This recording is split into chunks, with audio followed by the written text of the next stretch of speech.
we're at Do-It-Ourselves Studios in Stockport. It's a recording, rehearsal and DJ studio based in Bredbury in Welkin Mill. So Welkin Mill, I don't know too much about the history of it, but I do know it was a bra factory at some point. I think this room itself used to be a skate park, so some people might remember it as a skate park. Elbow filmed one of their latest music videos in this room. Young Fathers did a gig in the space before I built it. And then April in 2024, I took on the space. It was 1,800 square foot, and I started building, sectioning it out. So this is the main recording studio. It's not quite finished. You might see in a bit, you know, there's walls missing, there's wooden frames holding up things that should be hung from the ceiling. But it's absolutely a functional studio. It does work. It's just not as pretty as it will eventually be. And the extra layers of soundproofing for obvious reasons are not quite ready. But yeah, we're going to do a bit of a walk around of the studio and show everyone the great stuff we've got, the rooms, the equipment, just like a real full breakdown. I've never really done a full breakdown for people to see, but we're going to maybe walk through some of this equipment and hopefully show you everything that's on offer here. So stuff that we do is obviously just standard bang recording.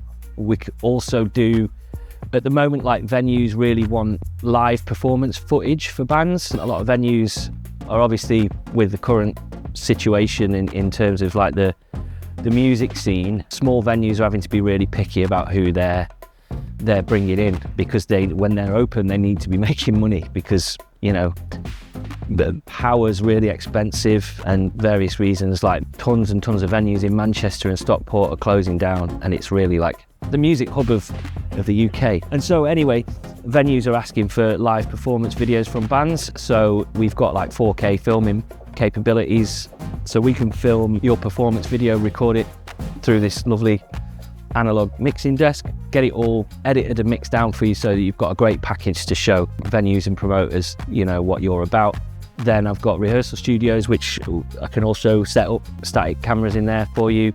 We can record multi-track in the little mixer that I'll show you in a little bit. So you can demo and record and film demos and stuff in those rooms. And then we've got a really high quality DJ space. DJs are kind of taking over the live music industry at the moment. So we've got cater for DJs, and we've got a really comprehensive package in there. We can film partnering with The Snug, who are a crew who are streaming through Mixcloud and hosting DJ videos on YouTube. So they're using our camera systems and filming, and they're offering that package to their customers. They bring a lot of people in, so check them out, The Snug. And it's, you know, a full professional club system in the DJ booth, which I'll show you. Kitchen, shower, decent toilet. A lot of places, not recording studios, but a lot of rehearsal studios. Certainly in Manchester, don't know about the rest of the world, but certainly in Manchester, the facilities are pretty horrid.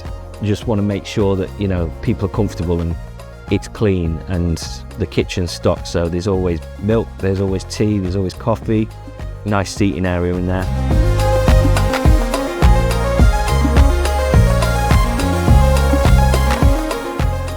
Oh, hi. Welcome to South City Studios, home of Do-It-Ourselves Studio. Yeah, obviously South City Studios, we're doing a video about Do-It-Ourselves Studios. South City Studios is like a collection of rooms. We've got Gorilla Analog Recording Studio here. There's several bands have got permanent spaces in these other rooms. There's a drum tech for like Wolf Alice and the 1975 who has a space in here as well. So these are all like individual rooms that people rent out, and South City has another space where they have rehearsal rooms and other studios. And also there's Cosmic Blue is another content studio and recording studio run by Ben that has Kendal Calling Festival. So there's quite a lot of musicians and people doing different stuff in here, and I like being in here. It's like, it's not about competition, it's about collaboration. But I've got through here, Do-It-Ourselves Studios is the biggest space in South City. So do it ourselves. Get out of the way. You get that? On the left here is the rehearsal studio and DJ studio. Storeroom here. Eventually I will have storage for bands to be able to leave their gear. I have a lot of people asking. At the moment, as you can see, it is because I'm still building, it's just full of wood and tools and things, but I'm almost finished building, so this weekend actually that's getting cleared out. This room is, Maruja are currently in here for a little while they're just on tour. They want a base to stay at, and I kind of need that room to be a rehearsal studio so that I can hire it out for hourly customers, but at the moment they're hiring it out because it gives them a base while they're on tour. I think they're releasing their album, I think today maybe. So check that out, Maruja, MARUJA. Nice bunch of guys. The light's on in here, so we'll go into the DJ studio. Flagship Pioneer gear, DJ MA9 mixer. It will take anything, you can even connect your phone to it. The CDJ 3000s, so kind of club standard. Nothing plugged in there at the moment. And then these beautiful vinyl decks, direct drive decks, but with functionality so that you can connect them up to your laptop and you can use them as a controller for Serato and Record Box. And you don't need control vinyl or the little tractor dongle that goes on there. They will just communicate directly with your Record Box or Serato. I think they do tractor as well. So they can be used as a controller as well as a fully functional direct drive record deck. I'm partnering with the Snug, so they run their DJ streaming business from here. So check them out at thesnug.mcr. We tested out with a season, maybe three months of those guys streaming from here, and they got a really good response. They've got loads of followers, loads of people queuing up to stream with them. So check them out and keep an eye out for the opening season 2 party stream that they're going to do from here. And then they're going to have tons more DJs, some faces you'll know, some names, and others that you don't. And also, if you want to stream your mix, get in touch with them because it's really high quality gear, high quality stream, all done from do it ourselves.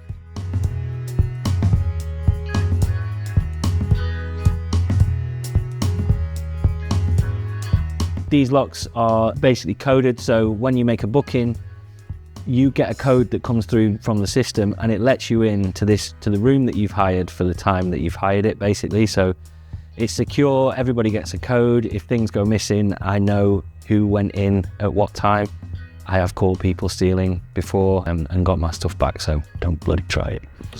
But yeah, they're just open at the moment because I'm doing a walk around with Adam. So this is the Rehearsal Studio. Stuff's on, but actually what happens is if no one's been in for a couple of hours, everything turns on in sequence, so you don't need to worry about turning stuff off or turning it on, it just comes on. This is how it's kind of set up as standard. Wedge monitoring, each microphone corresponds to each wedge, so if you unmute the mixer, that microphone is going to get most of itself through this wedge and you'll get a bit of everything else. We'll talk maybe a little bit more about the mixer in a little bit, but Yamaha Stage Custom Drum Kit, I keep on top of the maintenance. There's no bits missing, as with a lot of rehearsal spaces. You're going in and stuff's broken and you don't know where things are. All the cymbals you can use, the snare is here, the kick pedal, but you can obviously bring your own breakables. But that's a great kit. Ampeg bass amp, as we've seen in the recording studio. These things are really light, so if you want to move it around, as people often do, it's just dead easy. It's not a beast, but it's got a good amount of power. And then 2 of the Orange Pro Crush 60 amps. Really happy with these. They're small, but really versatile. Got reverb on them, digital reverb and stuff. What else do I talk about? Yeah, 1000 watt PA system, Electro Voice, ZLX12Ps, powered speakers. Really, really nice sound. They're exactly the same in the DJ booth as well. In the DJ booth, they're right in your face. You do not need them loud, and most people don't go crazy with them, but it's okay because I've got a fully soundproof. These are double thick walls with acoustic bracing. I've got bass traps in the corners. So this is a really nice, sweet sounding room. Made all the acoustic panels. So there's a little bit of life in the room. I didn't put any clouds on the top because I didn't want to deaden it entirely, but yeah, and we've got ventilation obviously, so you don't suffocate. There's There's a ventilation system that is housed in the recording studio. It needs boxing off because it's a bit noisy in the studio at the moment, but I just turn it off when we're doing any sensitive recordings. Yep, somebody's left a beer here, but a fan. It's nice and cool in here. It's actually over 30 degrees outside at the moment, but I think it's probably only about 20 odd in here. But I do have there's fans for when you're getting really sweaty. The CQ18T mixer is brilliant. There's 18 inputs. And it actually, I got a profile here that's just set up, so if everything's a bit of a mess, you just press that recall set up, and it brings it back to my settings. There's loads and loads of stuff in here. You know, you can send everything to the wedges. There's 18 inputs with a stereo input for keyboards. Also, you can plug in your USB to your computer, and you can plug it into a DAW, and then you've got it's 18 input multi-track recording, so you can demo in here. I've also got 4K cameras that you can hire out for a filming session. You can demo and film in here, and I can facilitate that. What else? There's loads of effects. So if you go into the processing menu, every channel's got its own compressor, or, you know, what else have we got here? So high pass filter, compression. Where else do we go? There's a gate. You can get an EQ parametric on there. And then the effects, there's 4 effects units on the system, and you can send everything to the effects. So you've got verb, you can recall different effects here, so tape delays, double trackers, chorus, flanger, phaser. These are really powerful units, and honestly have been great. They overwhelm some people sometimes, so I'm going to do tutorial videos so that when you come in, you can scan a QR code and it tells you, you know, how to set up. And then obviously a nice kind of seating area that you can sit down on. Keyboard stands, extra microphone. Also, whiteboard, very important if you're trying to work out a set list or trying to work out the arrangement of a song. Whiteboard's here so that you can, you know, keep a record of stuff. And then there's Wi-Fi. There's the Wi-Fi code in the corner there. You can just scan that and connect to the Wi-Fi. You know, it's got everything you need basically in this room for a band rehearsal. I had about 10 people in here. It's not the biggest space, but you know, you can get quite a lot of folks in. There's a drum wedge as well, so your drummer's not missing out on all the sound. Guitar stands, Hercules, they're really sturdy. Shure SM58s. That's a new addition. When people want to film in here, sometimes they want to do makeup. So we've got makeup, you know, table. That was what I've kind of put these here for. Is you can do your makeup. I need some lights. I do have some lights actually. So if people want to do makeup, I can throw some lights up there. And you've got mirrors. And then I've got this sticker wall, that pinboard. If you want to bring your cards or your band stickers or your posters for gigs, I kind of figured it's maybe I might as well encourage people to put their posters up and stickers rather than fight it like they kind of want. You know, get your stickers up, bring your stickers to a rehearsal. I'm still umming and ahhing over to whether or not I need a separated control room for isolation. I've not really run into, there was one problem that I ran into, but I've overcome that now. The isolation issue. So normally in a recording studio, you've got a control booth, which is soundproofed away from the live room. And so when you're recording, you can hear exactly what the mics are picking up. And I think there's obviously loads of benefits to that, but every time people come in this room, they just love being in the room. And I'm not certain that I want to take that away, that from that experience. So initially when I started building the space, there was there's supposed to be a partition down to this pillar here behind the mixing desk. And so this area was going to be the control room, and then that area was going to be the live room, and probably have another door in there so that when it's not being used for recording, we could use it as a rehearsal space as well. Still not sure that that's going to happen. I'm really enjoying the big space, and I actually, when I'm tracking, I just use in-ear monitors so that I personally have got isolation and yeah, kind of overcome all the problems that a control room solves just through using in-ear monitors. And actually, it's an added benefit of having this big space, and the rest of the band can sit in a lovely seating area and sort of heckle or encourage their bandmates as they're playing.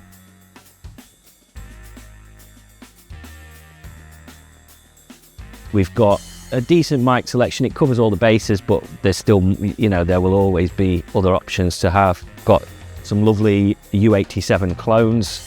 Cannot afford a Neumann U87, so I've got the Dachmann U87. They're beautiful mics. Use them on overheads, vocals, sometimes guitars. They're just really versatile, really characterful.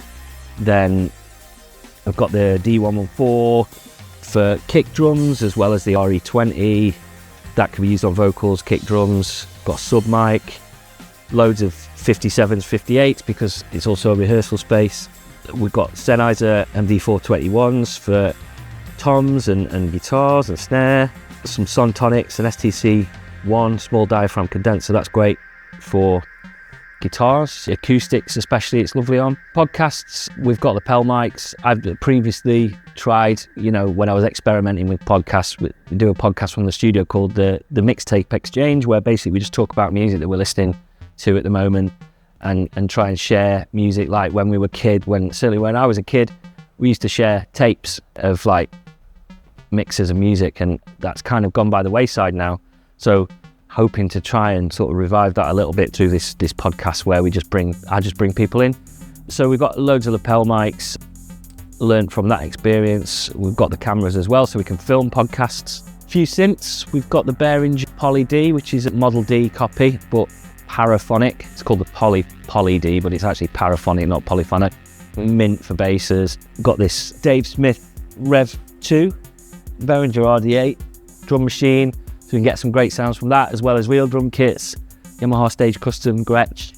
There's a Pearl export knocking around as well. Loads of amps. So Fender Deluxe Reverb, Orange Crush Pro 20, Ampeg Rocket 112, Ashdown Evo 50, Little Black Star 1 watt tube amp, great little thing, Vox AC30. They cover a lot of the bases, and you see studios with tons and tons of amps, but honestly, most of the time guitarists have their sound and they bring their own amp.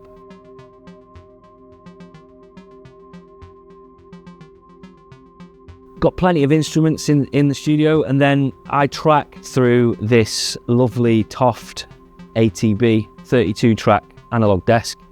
This was actually gifted to me by Salford University, so there's tons and tons of people.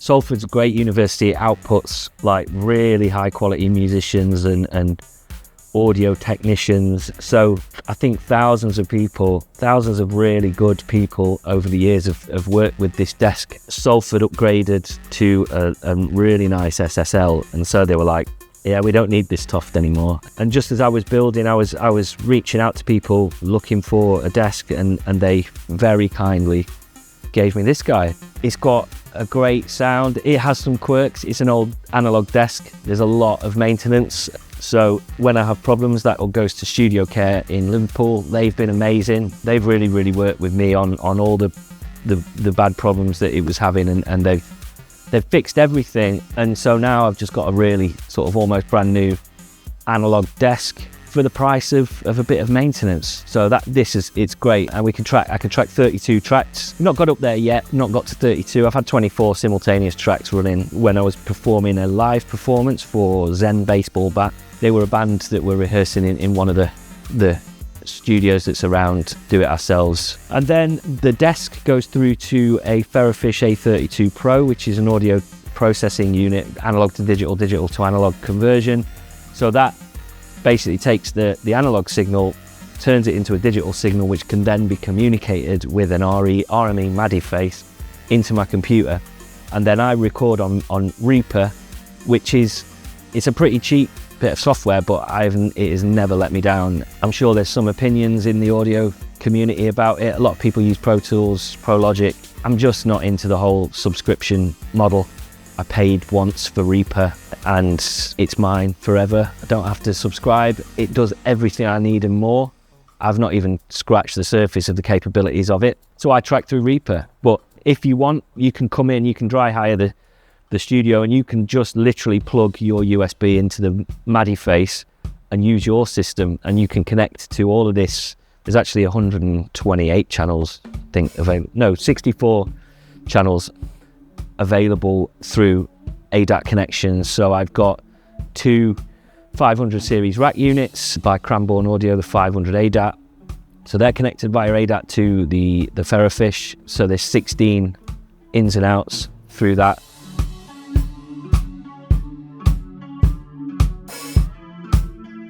In the tracking rack, I've got some preamps. I've got some SSL 6-chan preamps. Great little unit with a basic EQ and a basic compressor on it. Then I've got 2 Cranbourne Audio Camden units, which again are preamps with a selectable kind of style. They call it a mojo. So you've got thump and cream. They sound great on various different things, and you can like dial in various characters on those. So they're a great unit. And then I've got some, I think it's harmonic equalizers they call them. So they are Carnaby, Cranbourne, again from Cranbourne Carnaby units. So they EQ in a different way. They add or remove harmonics, whereas EQ normally sort of just cuts out a frequency band. The Carnabys actually add or remove harmonics in a series.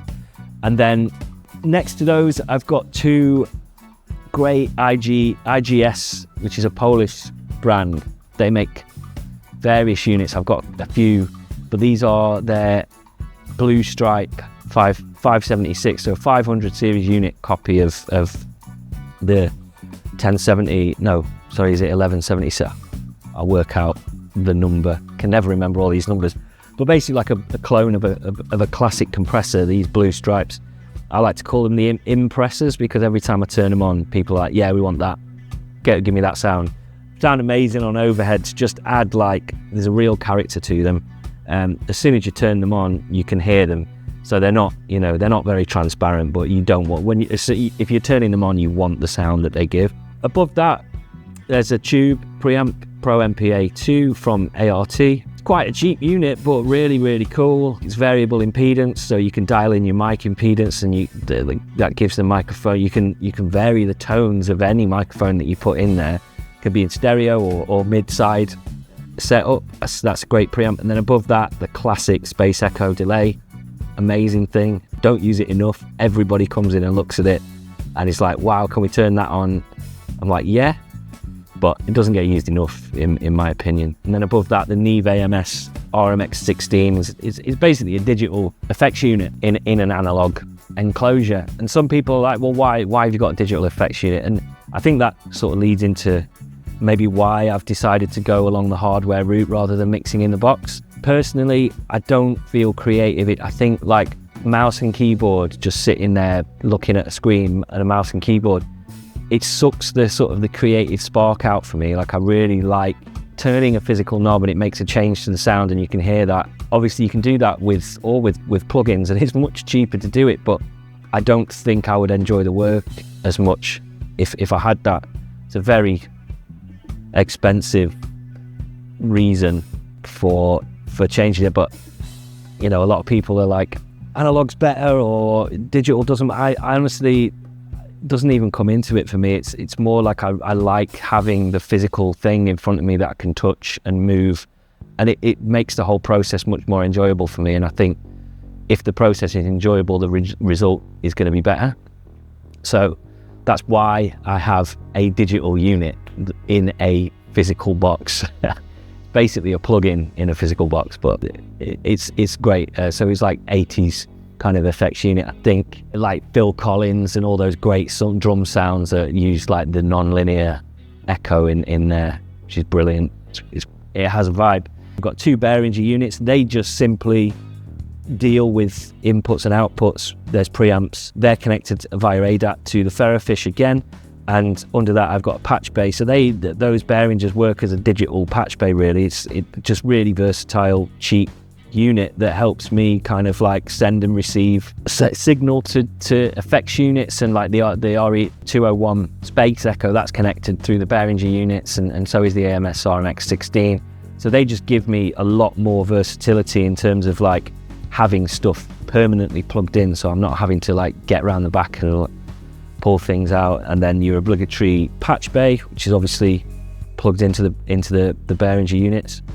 Underneath that, I've got a really cheap Behringer Composer Pro compressor limiter. It's useful, sounds all right. It's not got much of a character. It's quite transparent, so it gets used. Under that, I've got these BSS DPR, I think it's a DPR 401, something like that. But again, stereo compressors. I basically had the plug-in, the Waves plug-in, and I use that a lot on drums, and it's a really, really versatile compressor. You can use it as de-ester, like there's loads of shunts on the back that you can change the configuration, the character. And then underneath them is the A32 Pro, the ADDA that I keep talking about. That is like just a superb unit. So what can I say about that? It gives you loads and loads of analog to digital and back conversion, like in a really compact unit. Like everything is running through it. The whole studio runs through it. So the 32 channels in the desk, the other 32 channels that I've got going through the 500 series, and the Behringer patches that I've got that I showed you. So that is almost, you know, it's the center of the whole chain, and then that connects via the MADI face, the RME MADI face to the computer. Effects units, at the moment I'm using, oh yeah, I forgot the Lexicon MX200. That's a great unit, like multi-effects. Sometimes I get a bit lost in the routing in that. It's got some quirky routing options that I can never work out, but always comes out with a great sound. And then pedals, people keep gifting me pedals, which is great. I don't know, I had 1-2 days in a row where people were just like, oh, I've got these pedals that I never used, do you want them? So I've just got a cupboard full of these cool pedals. But the moment out, I've got this Behringer Ultra Octaver, so bass Octaver, and then a bass compressor. They get used variably, depending. So my processing, generally on bass, I would go through, I've got a dark glass bass tone, just a preamp really. So often I don't amplify bass, just sometimes just the DI going through these pedals just sounds better. So I go through the dark glass, maybe go through the compressor. If we need a real sub, then we'll go through the Octaver, and then they get plugged in directly into the Cranbourne, the Camdens, the preamps, and then I dial in generally the cream on bass. You'd think thump would be from the name, but just dial in like cream it in. Yeah, so that is my kind of bass processing really. So this unit on top is an amazing, like, I think it's a Chinese brand called Icon. And honestly, that before I had the mixing desk, it's basically a MIDI controller, but it controls all your faders. So at the moment I've got a session just running in the background from this band called Swole Castrati that I recorded this week. And at the moment I'm in the drums folder. So you can see kick, snare, toms, hi-hat, overhead, room, and then if I click this button, I go back out to the overall track, so drums, bass, guitar, vocals. So if I go into the Vox, then we've got loads of different vocals in there, and it's all automated faders. So it's just really, really good for mixing. So I track generally at the moment, because I've time constraints, because I'm still building, I'm still trying to get the business off the ground. I'm not mixing through the desk. I've generally tracked through this and then mixed just faders in the box. I'm obviously sending to and from the analog units that I've showed before, but this is just, you know, it's digital faders. So I'm automating the volume within the sessions, just using this guy. I absolutely love it. It broke once. I bought it second hand, and I contacted the manufacturer in China, and they didn't really communicate that much, but they just sent a packing slip. I sent it back to them, and then they fixed it, no questions asked. It was second hand. They just honoured the warranty, and it's been super solid ever since. Underneath that, I've got another Cranbourne 500 ADAT. And so I love the small format of the 500 series, like, don't take up loads of space, and they've got great sound. In that, I've got the IGS 500 EQs, so the IQ 505, sorry. A great little unit, so I use them in mid-side, so I can affect the mid versus the side. So that one is like a mid channel, so kind of bumping the bass, just get the thump right up the center. And then the side units are just bringing the mess out from the side. So I use those in mid-side. And then next to that, so this is like my mastering chain basically. So I do a bit of overall EQ on the mid side with those IGS units. And then they go into the SSL ultraviolet EQ, which is just a really nice stereo EQ. That's got high and low general kind of overall EQ with selectable frequency bands, and their shelves. And then there's 2 parametric EQs underneath that, so you can really dial in, you get clinical with any problematic frequencies that might be infecting the overall mix. Next to that, I've got this, again, IGS, great brand. This is like a Pultec EQ. It's called the rubber bands, and we think that that's because you could use a rubber band on the attenuation and the boost on the Pultec units, and you could turn one dial and it would turn the other dial in the opposite direction. So if you attenuate and boost with a Pultec, you get a really nice kind of like EQ profile in the bass, and that's what I use this for basically, and it's just dial a little bit of attenuation, a little bit of boosting. It just fills up that bottom end and gives a real nice kind of overall finish to the tracks before they go into the SSL G-Comp. Bus compressor, stereo compressor, really standard in studios. You'll find it, you know, every plug-in manufacturer's got their own version of it. Got the proper one here. It's pretty much identical to what used to be in the SSL desks, but with the addition of a high pass filter, which I don't think was on the original, which means that you can let a bit of bass go through. So if you've got quite a bassy track and you don't want the track to pump along with the bass, you can just dial in that high pass filter, and the compressor doesn't react to the bass, and you can dial it in. But if you want a bit of pump, you can dial that back in as well. So just touching that just to glue all the mixers together. And then I do have some plugins that I then run through after that, but that's just, so I use the Ozone 11 maximizer, which is like, I just use a bit of clipping on that, just a tiny bit of clipping.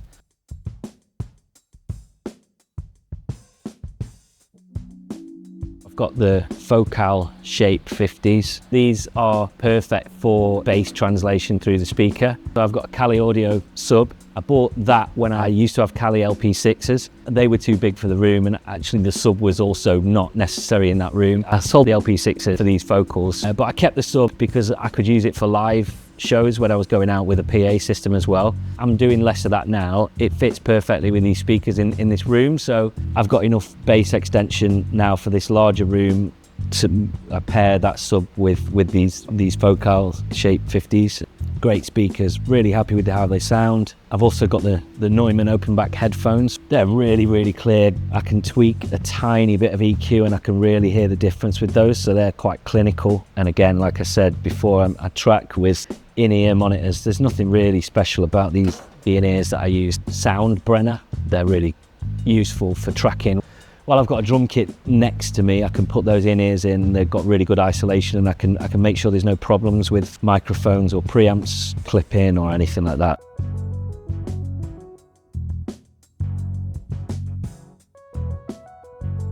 Yeah, got these specimens. This Squier Jazz, it's not standard. I was having loads of, I kept, whenever I was EQing bass in my old bedroom studio, there'd be just this horrible sort of nosy quality to any bass that I recorded. And first off, I bought a new bass, this one, I couldn't get rid of it. And then I thought, well, maybe it's the pickups, so I changed the pickups to some lovely Seymour Duncans. I also changed the bridge down there, so that's a much chunkier bridge than was on the original. And after all that, I never got rid of the sound, and it was absolutely obvious that it was the room I was in. The room I was in was just really accentuating this kind of nosy quality to any low end that I had in any track, in anything. And as soon as I moved out of that room, I was like, oh shit, oh dear, I've spent all that money on that bass. Yeah, it's a Squier, but you know, I've customized it a bit. And actually all of these guitars are customized. The acoustic that I've got, this Turner, I bought that. I swapped my first ever bass for it when I moved to Leeds to go to uni. I wanted an acoustic, so I swapped a headless bass, a Hohner headless bass for this Turner, brand new. And that's just been absolutely brilliant. got dropped at a gig once and the neck snapped off when I lived in Brighton. And there was a luthier there that I cannot remember his name, but he did an amazing job. You can barely tell there was ever a break. But that acoustics, that's tuned to Nashville, so it's the same notes as a normal guitar, but it's got 12 strings for the first 3. So it's got really sort of like bright sound. It's basically, what we do with that is we double up chords and picking on acoustics, and to give it like a really sort of glistening quality. Sounds like a 12 string. So this Vox Standard 25, me and my little brother learnt to play guitar on that. I think we were given it by our uncle, I think. It's a 1983 Vox kind of Strat rip-off. It's heavy as hell. I learnt on it, I'm never going to get rid of it.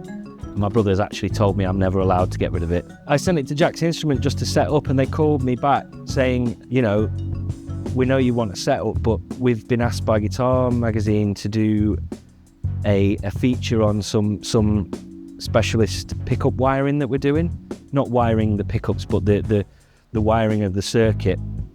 And so they did that for me for free, and then the guitar got featured in the magazine. That Kimbara, that's a lawsuit Strat, is effectively a 60s Strat, but just made with a Kimbara sticker on it. So that's cool as hell. It needs some new pickups in it. The pickups are microphonic, but this was the reason my guitars went to Jack's Instruments, was they wired up these push pots. So they, you know, you push the pots in and it flips the phase on things. They sent me a whole spreadsheet of like, if you push that and you have that one open, you'll get this tone. But basically we just prod it until we get a sound we like, and it's really versatile. So I wanted like a workhorse for the studio, for when we maybe can't get the sound that we want. That guy comes out. I think that might be it. Done a lot of filming.